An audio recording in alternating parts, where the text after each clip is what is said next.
I knew something was wrong the first time my apartment blinked at me. Not a literal blink. Nothing that dramatic. Just a soft, almost imperceptible click from the smoke detector above the hallway mirror like a tiny throat clearing. I froze with my keys still in my hand, groceries digging into my fingers, and listened. Silence. Then again, click. The sound was so small it could have been anything. A loose, plastic seam. A settling nail. The building's ancient wiring doing its nightly complaining. But my skin tightened anyway, like my body recognized a threat my brain hadn't named yet.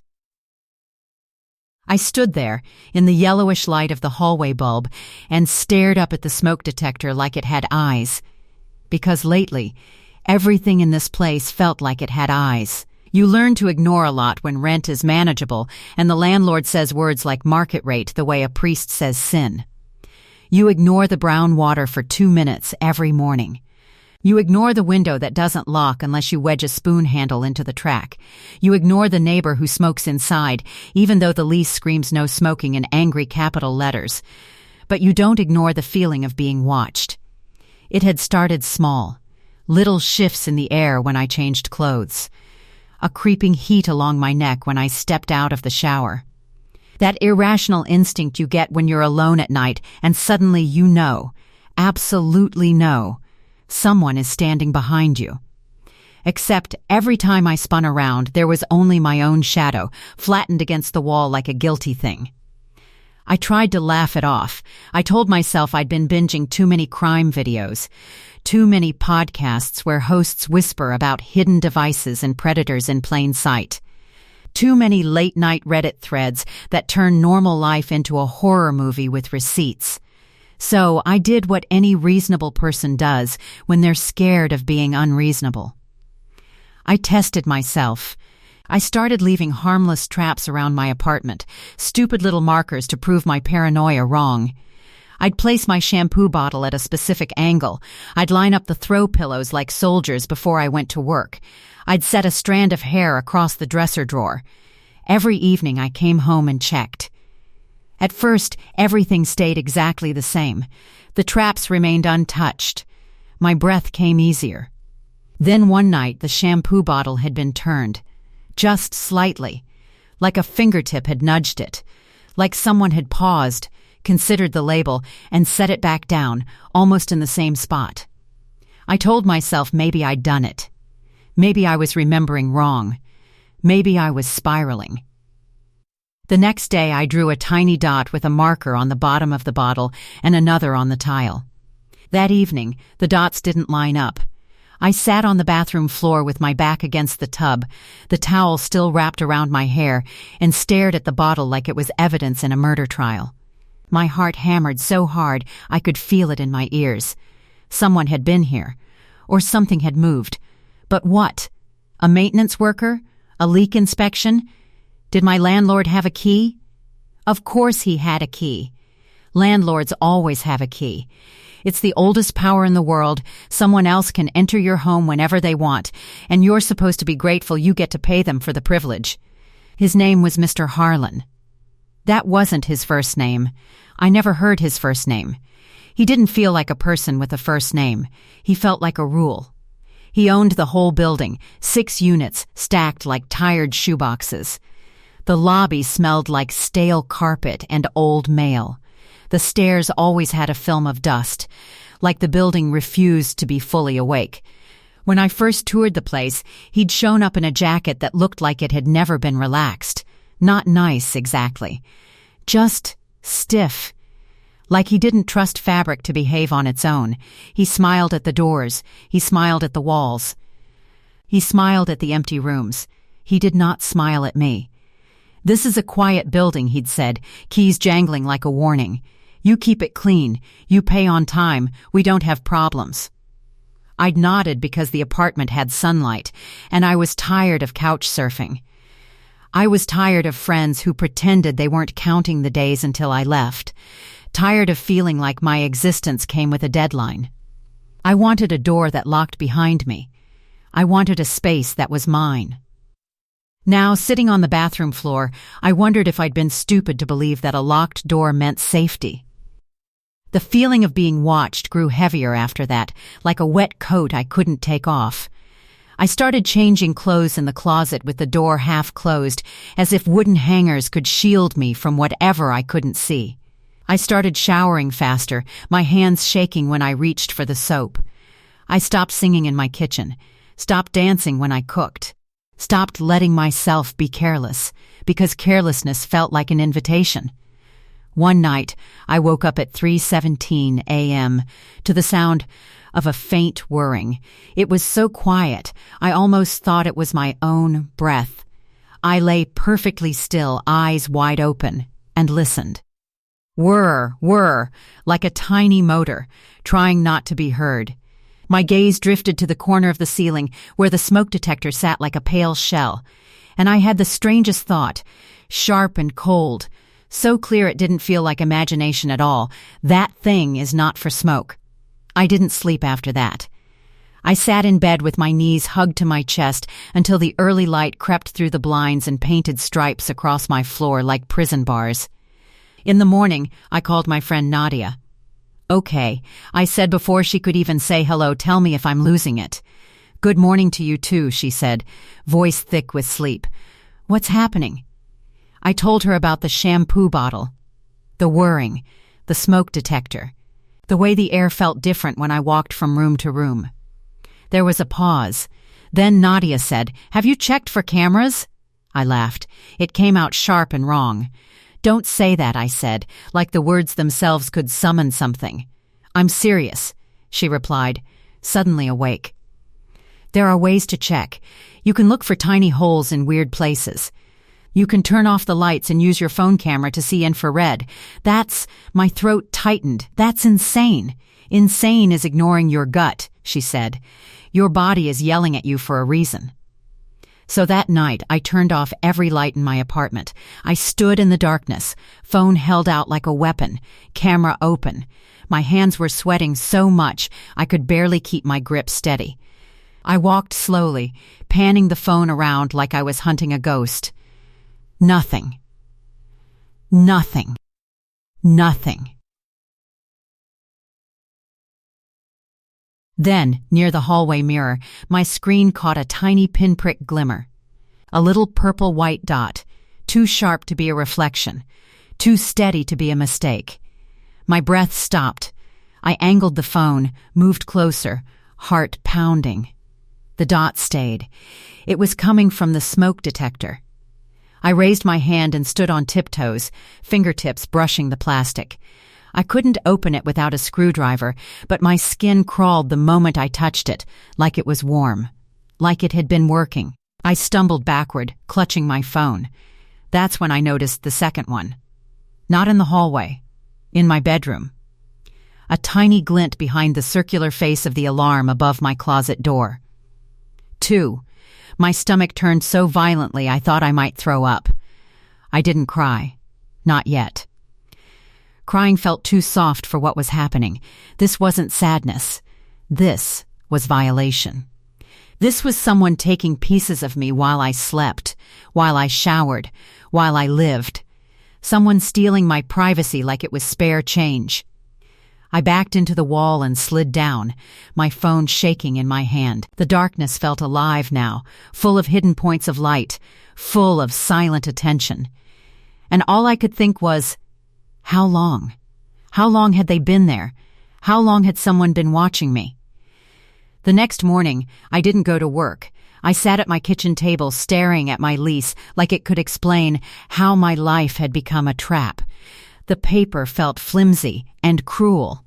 A contract that protected him and left me with nothing but fine print. At 9:43 a.m., I called Mr. Harlan. He answered on the third ring. What he said, as if my voice was an inconvenience.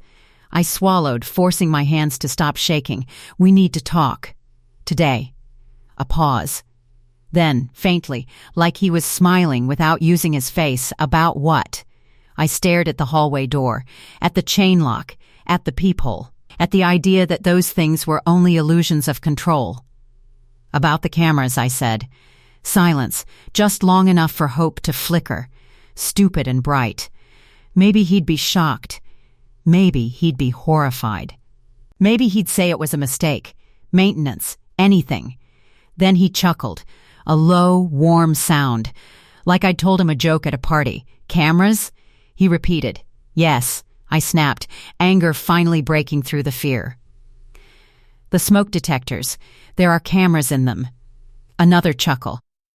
Then his voice slid into something darker, calm, amused, unbothered. He said, "They're not for you." My blood went cold so fast it felt like ice water poured into my veins. Not for me? Then for who? And why were they in my bedroom? Before I could speak, he added, still laughing like this was entertainment, "I'll stop by this afternoon." The call ended. I sat there, phone pressed to my ear, listening to the dead line. My apartment suddenly felt smaller, like the walls had moved in closer while I wasn't looking. In the hallway, the smoke detector stared down at me. And for the first time, I understood something that made my stomach drop even further. If the cameras weren't for me, then I wasn't the target. I was the bait.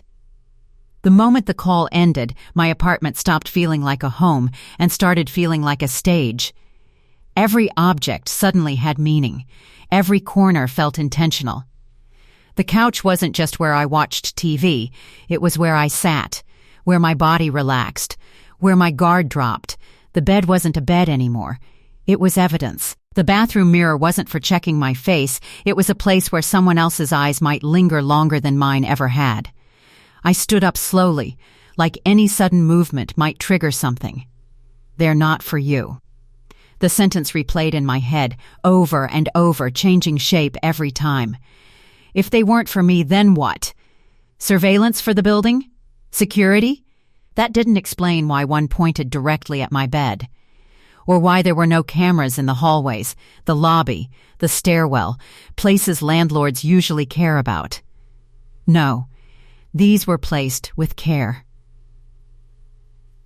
With interest, I grabbed my laptop and started searching like my life depended on it, because suddenly it felt like it did.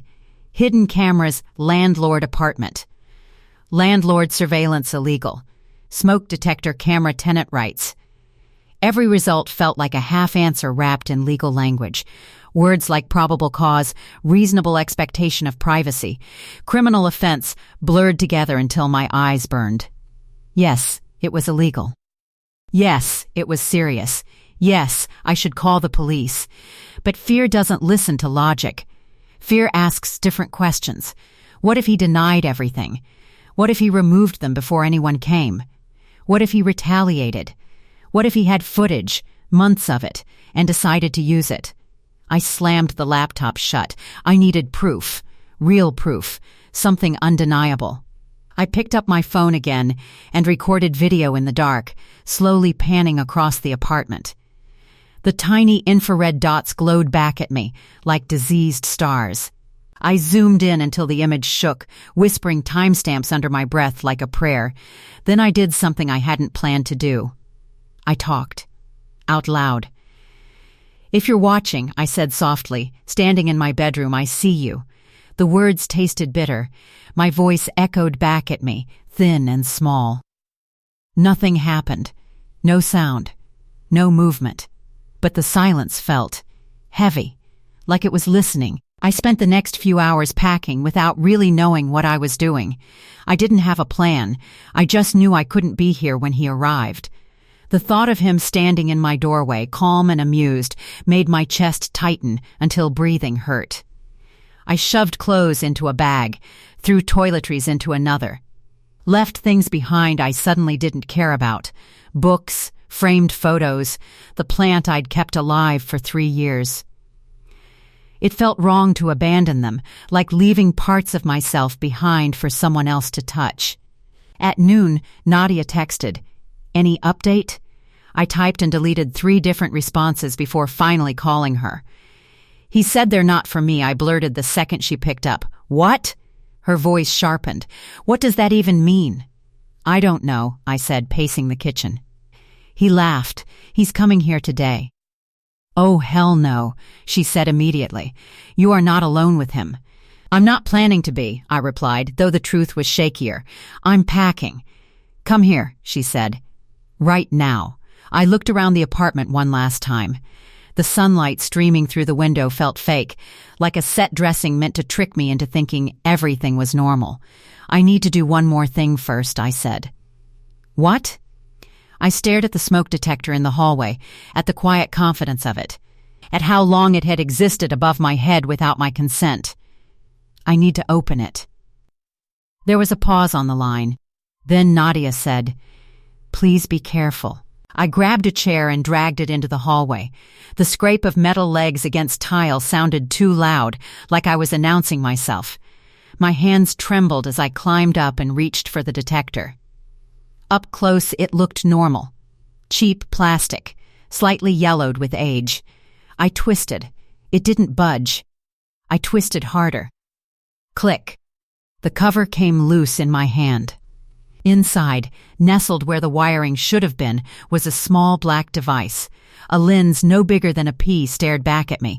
Beneath it, a tiny memory card slot, a wire running back into the ceiling, disappearing somewhere I couldn't see. My stomach dropped. This wasn't some hacked detector. This was installed. Deliberate. Permanent. I filmed everything. My shaking hands, the device, the wire. My breath came fast and shallow, like I was running even though I hadn't moved. "There's more," I whispered into the phone, not sure if I was talking to Nadia or myself. I checked the bedroom one next. Same thing. Same device. Same wire. 2 cameras. 2 rooms. Both private. I climbed down from the chair and sat on the floor, my back against the wall, phone clutched to my chest. My reflection stared back at me from the mirror, eyes wide, face pale, someone I barely recognized. "How long?" I whispered again. My phone buzzed, a message from an unknown number. "On my way." "Don't touch anything." My blood ran cold. He knew. He knew I'd opened them, which meant he was watching in real time. I bolted upright, heart slamming. My eyes darted to the ceiling, to the walls, to every possible hiding place. "Get out," Nadia said urgently through the phone. "Right now. Call the police from somewhere safe." "I can't leave the evidence," I said, panic rising. "If I leave, he'll take them down." "Then grab them," she said. "Take them with you." My hands moved before my brain caught up. I yanked at the wires, harder than I thought I could. The first one came free with a snap that echoed through the apartment like a gunshot. The second fought back, clinging to the ceiling like it didn't want to let go. I pulled until my arms burned. It came loose. I dropped both devices into my bag, barely caring that wires dangled out like exposed nerves. My phone buzzed again. "You're making a mistake." I didn't reply. I grabbed my keys, my bags, and ran. The hallway felt longer than it ever had. Each step down the stairs felt like it took forever, my footsteps echoing too loudly, betraying me. I half expected the door at the bottom to swing open and reveal him standing there, blocking my exit with that calm smile. But the lobby was empty. I burst outside into the daylight, lungs burning, and didn't stop running until I reached my car. I locked the doors the second I got inside, hands shaking so badly I dropped my keys twice. I drove without really seeing the road, my mind replaying everything in fragments, the laugh, the words, the lens staring back at me. At a red light, my phone buzzed again. Another message. "You think this ends well for you?" That was the moment fear finally turned into something else. Anger. A deep, shaking rage that settled into my bones.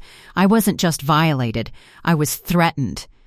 And I realized something as I pulled into Nadia's driveway, clutching the bag with the cameras inside like proof of my stolen life. If he was this bold with me, I wasn't the first. And I wouldn't be the last unless I stopped him. Nadia didn't ask questions when she opened the door. She just pulled me inside and locked it behind me, sliding the deadbolt with a final, angry click. The sound felt like oxygen entering my lungs. Only when I was sitting on her couch, shoes still on, bags dumped at my feet like evidence bags at a crime scene, did my body finally start to react. I shook. Not delicate trembling, violent, teeth-chattering shakes that rattled my bones. Nadia wrapped a blanket around my shoulders and knelt in front of me, gripping my hands like she could anchor me to the world. "You're safe," she said firmly. "You're here.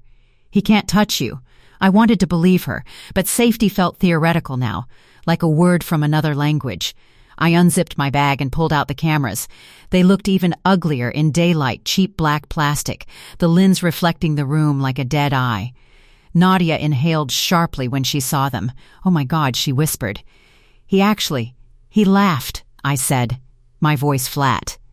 Like I'd accused him of stealing a pen. Like this was nothing.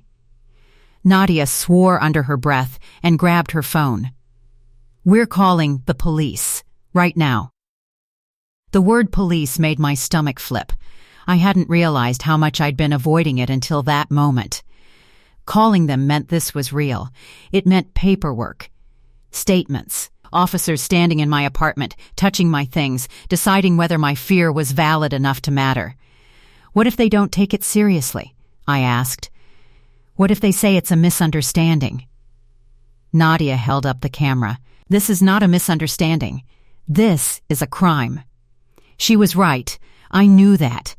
But knowing something intellectually and accepting it emotionally are two different battles. She dialed. When the dispatcher answered, Nadia didn't soften her voice or hedge her words. She said exactly what had happened. Hidden cameras, private spaces, landlord-admitted knowledge, threatening messages, the silence on the other end, stretched. Then the dispatcher said, "Ma'am, please stay where you are. Officers are on their way." I didn't realize I'd been holding my breath until it rushed out of me all at once. The next 2 hours felt unreal. 2 officers arrived, one older, one younger. The younger one looked uncomfortable, like he wished he were anywhere else.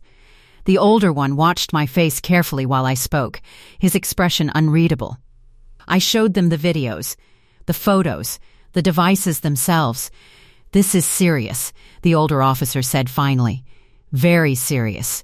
I flinched when he used the word like it might shatter if handled too roughly. "Do you have the lease?" he asked. "It's at the apartment," I said. Then added, "I can email it." "Good," he said. "We'll need that. And we'll need access to the unit." The thought of going back made my throat close.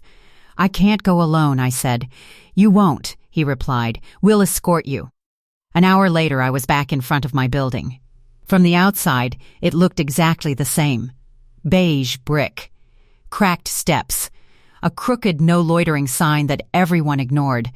It was horrifying how normal it all looked, like it hadn't swallowed pieces of my life whole. A police car idled at the curb, another pulled in behind it. And then I saw him. Mr. Harlan stood near the entrance, hands folded neatly in front of him, jacket pressed, expression calm. He looked like someone waiting for a late appointment, mildly inconvenienced but not worried. When he saw me step out of the car, his smile flickered. Just for a second. Then it returned. "There you are," he said lightly. "I was wondering when you'd come back." My skin crawled. "Sir," the older officer said, stepping between us, "we need to ask you some questions." "Of course," Mr. Harlan said smoothly. "This is all a big misunderstanding." That word again. Misunderstanding. They entered the apartment together. I stayed near the doorway, heart pounding, watching as the officers examined the ceiling, the exposed wires, the empty housings where the detectors had been. "Those were smoke detectors," Mr. Harlan said mildly. "Old building." "Wiring issues. With cameras inside them?" the officer asked. Mr. Harlan sighed, like a patient teacher. "Security measures. In a tenant's bedroom?" the officer pressed. Mr. Harlan turned his head slightly, eyes flicking toward me. For the first time, his smile didn't reach his eyes. "They weren't for her," he said again. The words hit harder this time, spoken out loud in the apartment where I'd slept, cried, lived. "Then who were they for?" the officer asked. Mr. Harlan hesitated, just a fraction of a second. "Enough."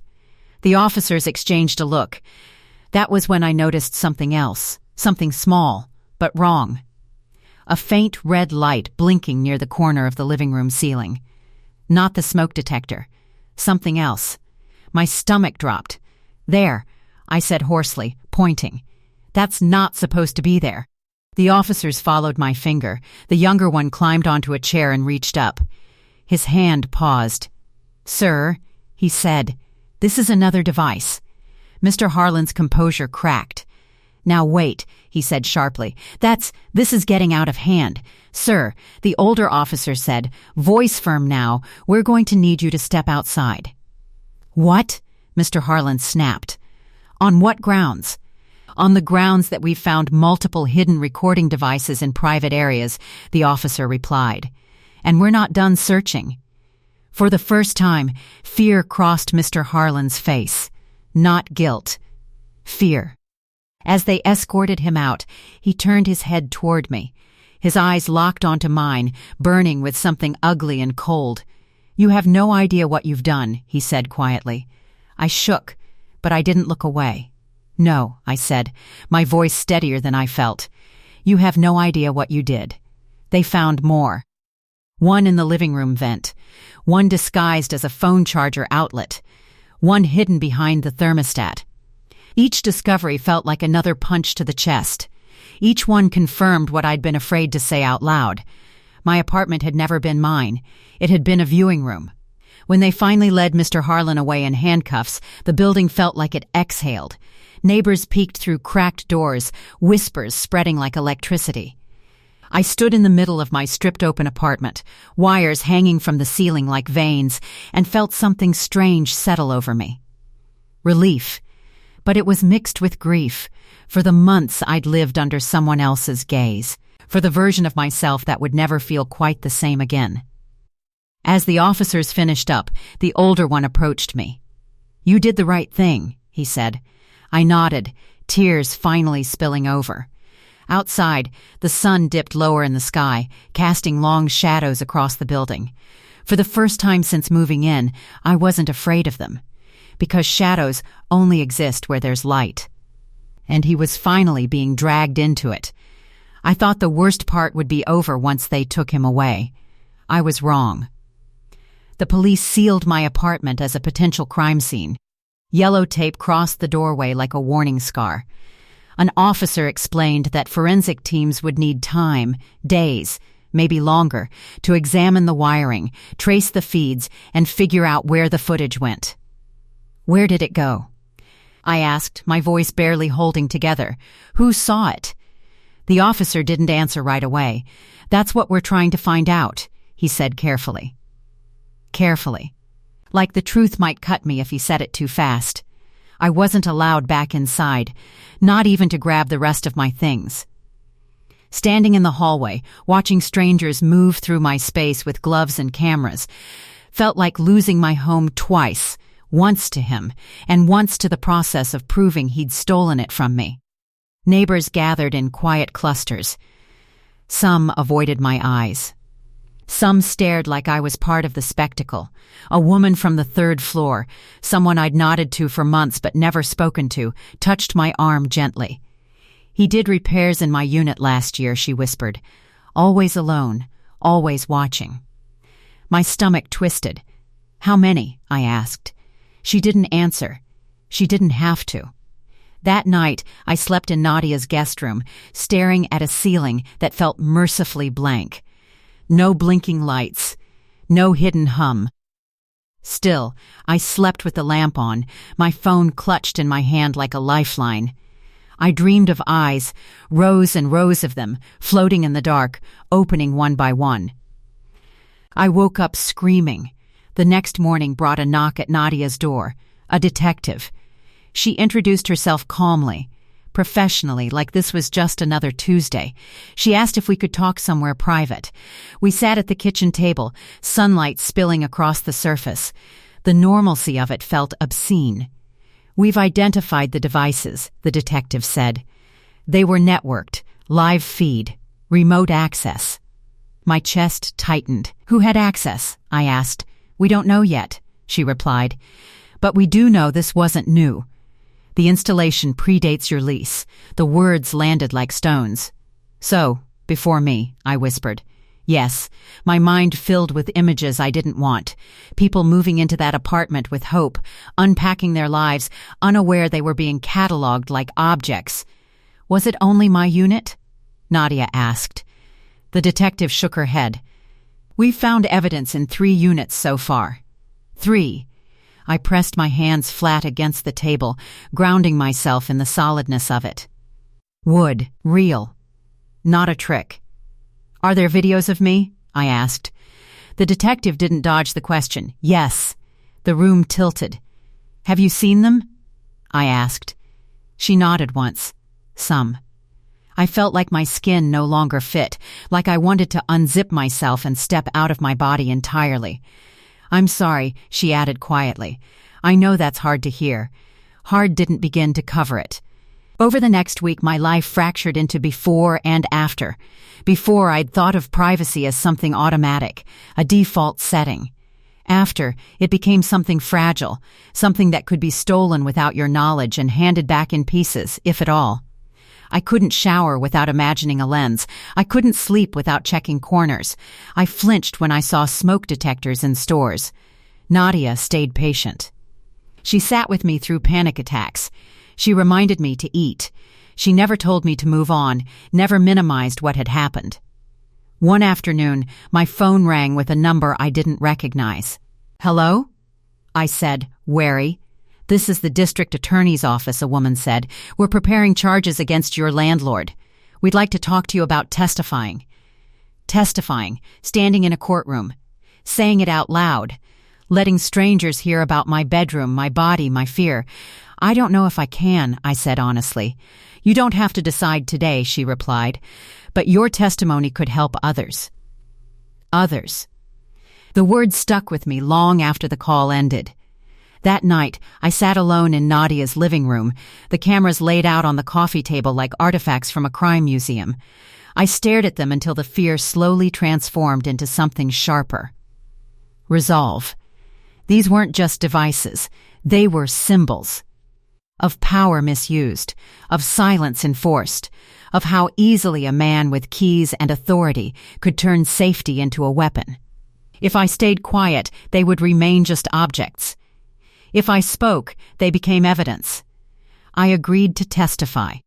The day I went back to the building, it was with a city inspector and 2 officers. They allowed me 10 minutes to collect personal items. 10 minutes in a place that had once been my entire world. I moved quickly, avoiding mirrors, ignoring the gutted ceilings. I grabbed clothes, photos, my laptop. When I reached the plant I'd left behind, wilted and dry, I hesitated.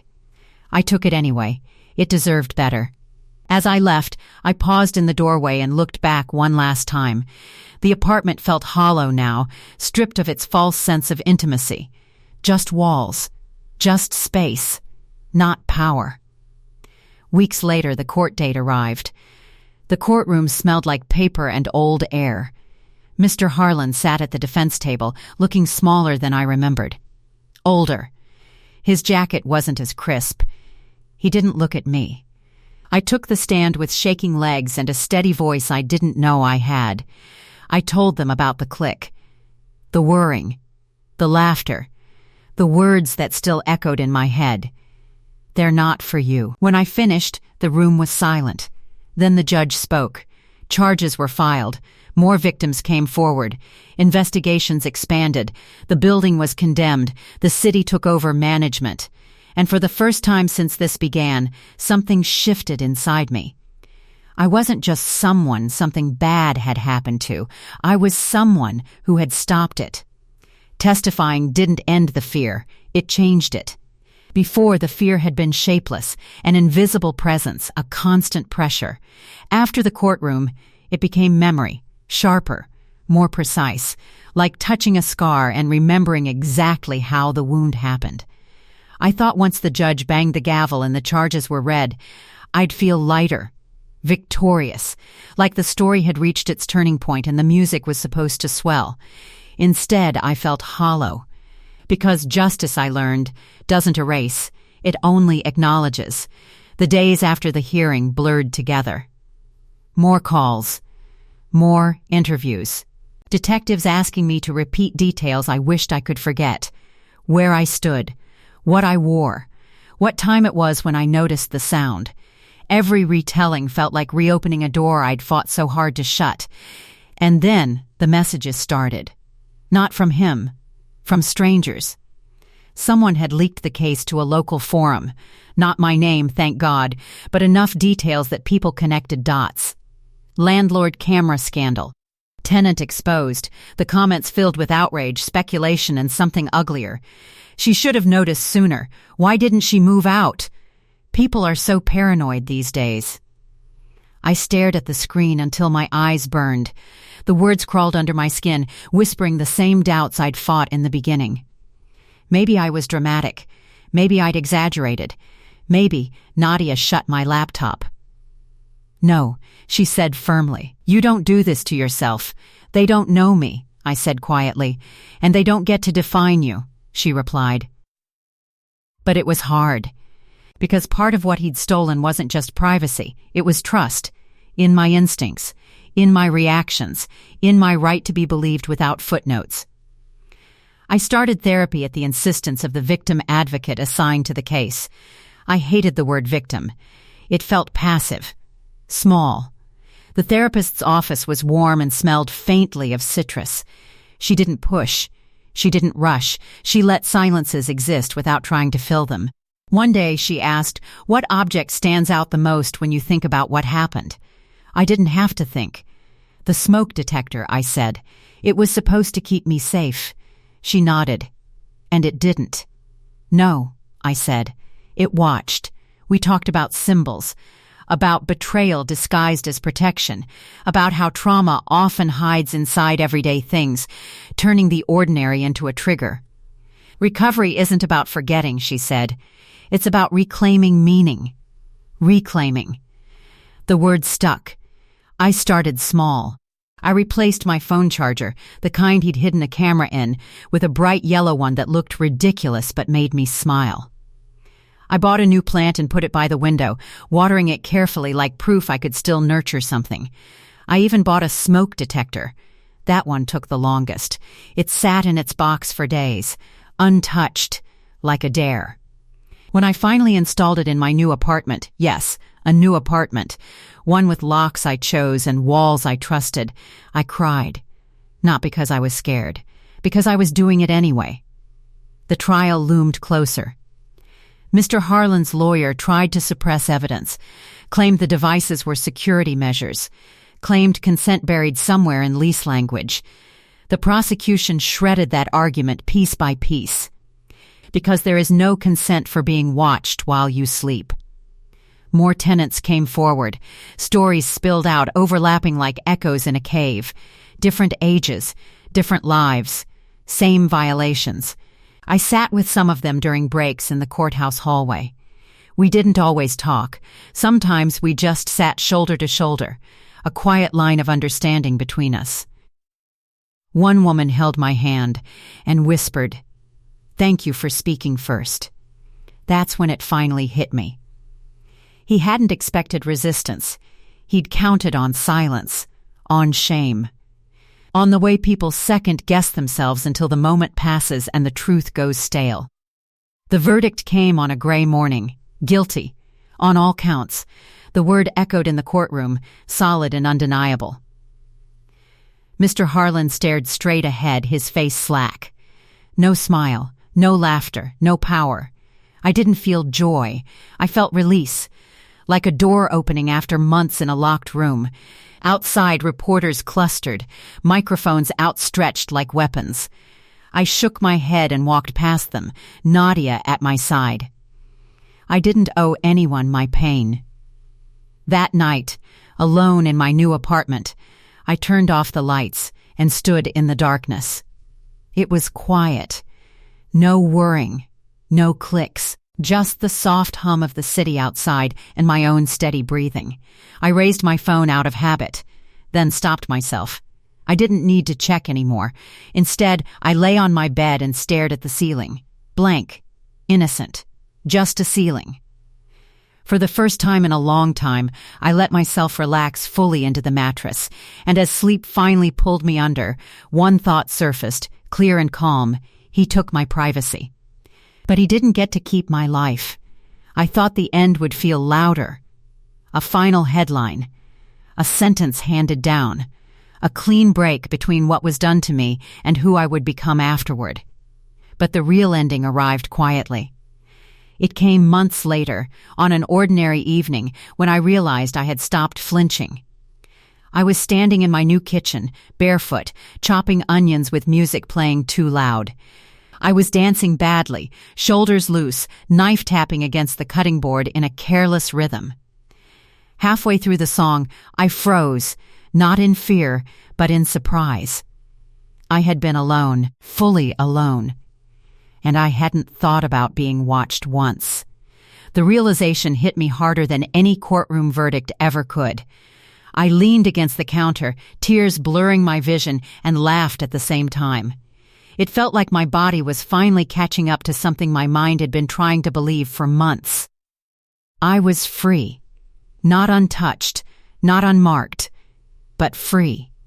The trial closed officially a few weeks later. Sentencing. Appeals denied. The building was sold. Renovated. Stripped down to the bones and rebuilt with oversight, inspections, transparency. A notice went up on a city board about tenant safety reforms, small changes, but real ones. My name wasn't on it, but my voice was. Life didn't snap back into place the way people like to promise. Healing wasn't linear. Some nights, I still woke up with my heart racing, convinced I heard that faint mechanical whir. Some mornings, mirrors felt accusatory. Some days, I hated smoke detectors with an irrational fury that made me want to rip them from ceilings everywhere. And then there were days like this one, where fear felt like a memory instead of a presence. Therapy helped. Time helped. Rage helped, too, in its own way. I learned not to be ashamed of my anger. Anger had been the thing that saved me when fear tried to paralyze me.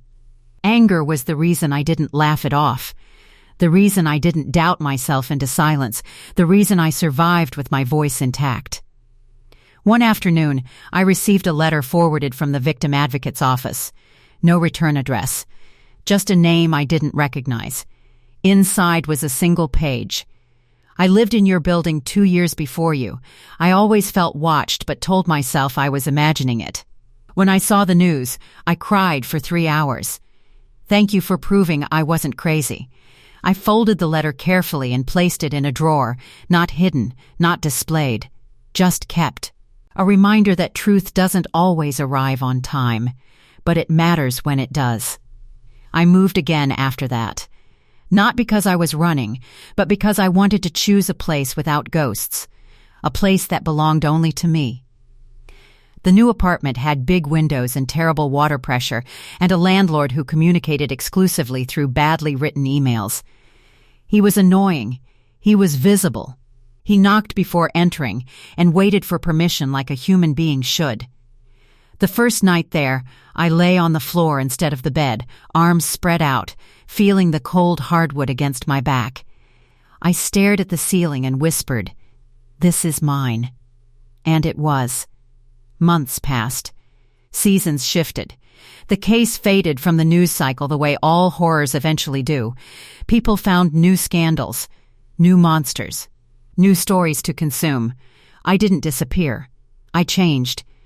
I started volunteering with a tenant advocacy group, quiet work, mostly emails and late-night calls from people who weren't sure if what they were experiencing was bad enough to report. I never told them what to feel. I only asked questions. Do you feel safe? Do you feel watched? Does something feel wrong? Sometimes they cried. Sometimes they hung up. Sometimes they said thank you and never called again. Sometimes, they said, I thought I was crazy. And every time I said the same thing. You're not. On the anniversary of the day I confronted him, I did something symbolic without really planning it. I took the last remaining object from that apartment, the old smoke detector casing I'd kept in a sealed bag as part of the evidence, and dropped it into a recycling bin. It made a hollow plastic sound when it hit the bottom. Final.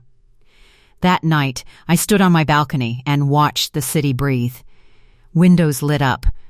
Cars passed. Lives unfolding behind walls I couldn't see into and didn't want to. Privacy, I realized, isn't just about being unseen. It's about consent. It's about choosing when to open yourself and when to close the door. It's about knowing that your vulnerability belongs to you, and no one else gets to claim it just because they have access. I thought back to the moment he laughed. They're not for you. He was right, in a way. The cameras had never been about me. They were about control. And control only works in the dark. I had dragged it into the light. Now, sometimes, when I hear a click or a hum, or notice a shadow in the corner of my eye, my heart still stutters. Trauma leaves echoes. That's part of the cost. But then, I breathe. I ground myself. I remind my body of what my mind already knows. No one is watching me now. No one owns my silence. No one gets to decide what I'm worth behind closed doors. I turn off the lights when I want to. I dance badly. I sleep uncovered. I live loudly in small, private ways that feel revolutionary only because they were once stolen from me. And if there's one thing I know for certain now, it's this. The moment I confronted him wasn't the beginning of my fear. It was the beginning of my power.